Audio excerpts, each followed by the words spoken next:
Market యార్డులో వడ్లు కొనుగోలు బీఆర్ఎస్ నియోజకవర్గ సమన్వయకర్త ఒద్దేటు నరసింహారెడ్డి పరిశీలించారు. ఈ సందర్భంగా రైతులకు వ్యవసాయ అధికారులకు ఈ మధ్య వాగ్వాదం జరిగింది.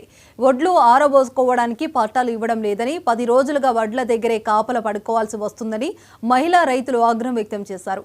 ఇంటి పట్టునుండాల్సిన రైతులు ధాన్యపు రాసుల వద్దే కాలం గడుపుతున్నా కాంగ్రెస్ ప్రభుత్వానికి కనికరం కూడా రావడం లేదని నరసింహారెడ్డి దుయ్యబడ్డారు.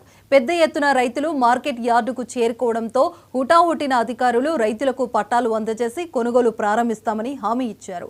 దీంతో రైతులు ఒడ్డేతు నరసింహారెడ్డికి కృతజ్ఞతలు తెలిపారు.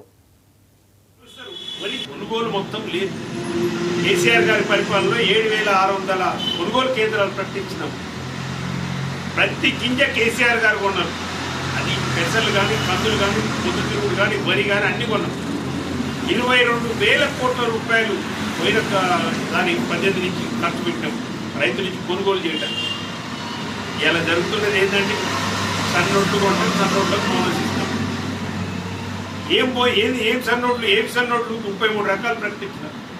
వెర్నియర్ క్యాలిపర్స్ అని ఒకటి ఉంటుంది ఫిజిక్స్ వెనకాల కొలిచేది, వస్తువులు కొలిచేది.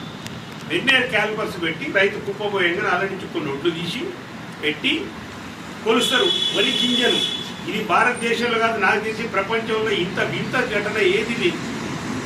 6 mm పొడుగు ఉండాలి, 2.5 mm వెడల్పు మందం ఉండాలి. ఈ రెండింటి యావరేజ్ 2.5% కంటే మళ్ళీ ఎక్కువ ఉండవు. అంటే పొడుగున్నా చెల్లదు, ఒక మందం కరెక్ట్గా 2.5 mm చెల్లదు. ఈ రెండింటి యావరేజ్ కూడా 2.5% కంటే ఎక్కువ ఉంటే తీసి పడేస్తుంది.